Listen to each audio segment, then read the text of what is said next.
Alright folks, so we're back to day in the life of a shop owner and operator. We are currently back up and operating-ish. So Ring Tuned LLC is still not operating. However, 57 Motorsports LLP is an operating business. So quick update, what do we got going on in the shop? The Texas bike starts and runs, seems to have some ignition timing issues. It's like it's severely advanced ignition timing, and I'm not sure what would be causing that. I have a few things I need to check. I went ahead and went out to Motorheads. I've got his bone stock Gen 1 here to go and calibrate the 57 Motorsports LLP owned dynamometer, so that 57 Motorsports can get back to running and bringing in revenue to pay its bills. I'm going to be doing all the work, obviously, but the business has got to keep going. One of us has got to keep the partnership alive. I don't feel like abandoning it. I have a meeting here in about an hour and a half, 2 hours, to go and discuss the future of the business and see if we can't get all this resolved.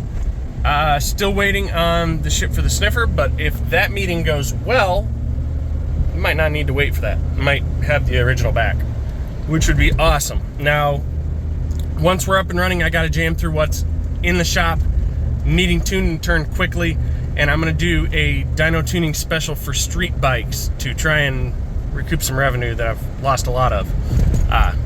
My little parachute of money, yeah, it's gone.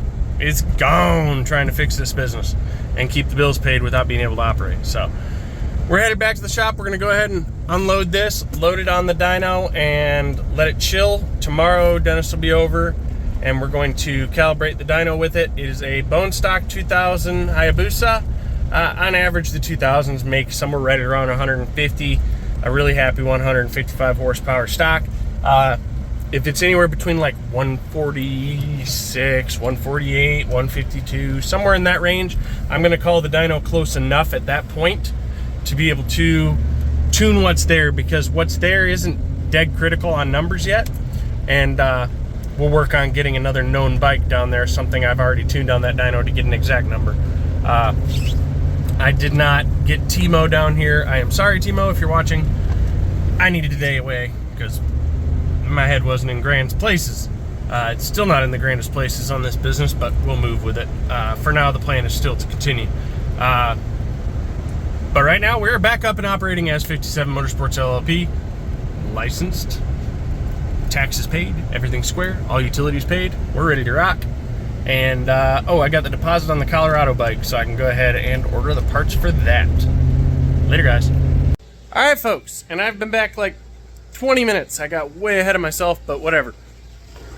I went ahead and put Dennis's stock bike on here. By the way, this beautiful stock Gen 1 bone stock exhaust stock bike. Like, there's some subtle things like the tank pins and some small chrome components here and there. It's tastefully done. Is up for sale. You can get a hold of Motorhead Dennis. It's got the nice turn signals, and it's a beautiful bike. It's got its normal little things, like there's a small dent in the tank, but that can be removed with paintless dent removal, and some light scratches from the lifetime. It's got the hump pad. Anyway, this bike's up for sale. Let's see, mileage is 15,115 after the dyno. We made 3 pulls total, and let me go ahead and get this dismissed. We are reading 150.59 horsepower, 90 foot-pounds of torque. Just about spot on what this bike should make. It is a 2000, so they're not the powerhouses. For some reason, they seem to be a Pucci year. They usually make about 150, so that's what we're gauging on. This a known horsepower bike? No, not yet. Is it close enough to get us kind of running and get through some of the ones we need to get through that the numbers don't matter as much, but we need to know numbers so we know if the settings are close for boost control or so on and so forth and what it likes? Yes, it's good enough for that. So, 57 Motorsports LLP has an operating dyno again. Now that I've gone and purchased a new board myself and lent it to 57 Motorsports to use in order to continue operations and ensure the stability of the partnership and to continue advancing the profitability of the partnership. So, dyno is backish. I have no clue what the air fuel is. I can tell you now, it's rich, because my eyeballs are burning. But Gen 1s generally are rich. I'm going to guess it's somewhere in the mid to basement 12s. It's usually roughly where they are when they come in. But yeah, we're ready to rock. It smells like funky gas in here because that thing's been parked for a hot minute, but now it's got its leg stretched. The dyno still does move. It makes a hell of a whining noise now. It says, Ree! Yeah, anyway, I'm not entirely sure if that's the bike because it's so damn quiet or if it's just that damn drum. But yeah, we're up and going-ish. So, Texas bike, I got to figure out the ignition issue. The timing mark on the crank did not line up with true TDC, so I'm wondering if there's something related there, and that may have been what caused the initial piston melt issue, was some serious detonation. I don't think they melted so much as they got pecked away at by detonation. Let's see, the jicks are here. I'm going to go ahead and pull the blocks off. Scotty can't come till tomorrow, so I'm going to pull the blocks off and figure out what I need for a master link now that I can get back to rolling and functioning. Eric's here. Just got a few wires left to hook up, and then that sucker can go on the dyno and I can get it set. No, I can't. I don't have a sniffer. God dang it. Grrr, I need my sniffer back. As soon as we got a sniffer, we can get this, because it does not have an onboard O2. This one has onboard O2 logging. So literally all I've got to do is go into, well, it's trailing way back here in the harness, but there is a yellow wire, it's the faded one right there, that I can go ahead and run that, and I can piggyback the ground from that and run them to the lambda sensor aux input, wherever the heck it is. Aux 1 will be lambda, I do believe. There am I overdoing? Yeah, it's gonna be aux 1 will be lambda. So then that O2 sensor, which is inboard on the pipe, will be reading on that dyno. So that one can get tuned. The big things, now I can go ahead and get this drug out, get it up on the dyno.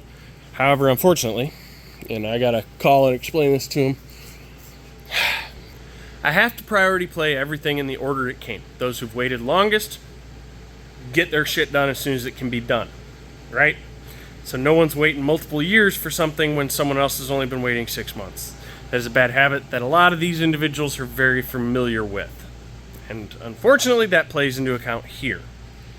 I have everything to put Chris Charles' bike together. This bike was here right after, literally days after this one got done the first time. He's been waiting patiently.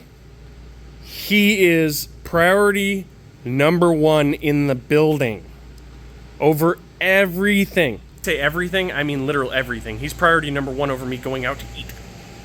So, I got his parts over there on the bench. I need to build that motor. He has been waiting a long time, a very unfortunate long time, and it is unacceptable.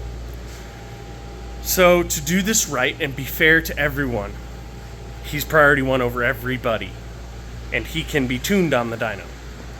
So, I'm building that motor this week. I'm hoping to have it in next week and on the dyno. Sorry to anyone who has to wait. I am very, very sorry for all these delays. I'm doing my best to get through them as quickly as possible. But again, most of you understand, a lot of these folks have been through this with another shop that did that, where they would priority play someone who is either paid up or is willing to pay quickly or something like that, that'll turn money quick in order to borrow from them to pay others, and it's just a mess. But the longest waiting bike will always be priority 1 as long as the funds and or parts are there to continue production. That bike's number 1. So let's go through the times they've been waiting.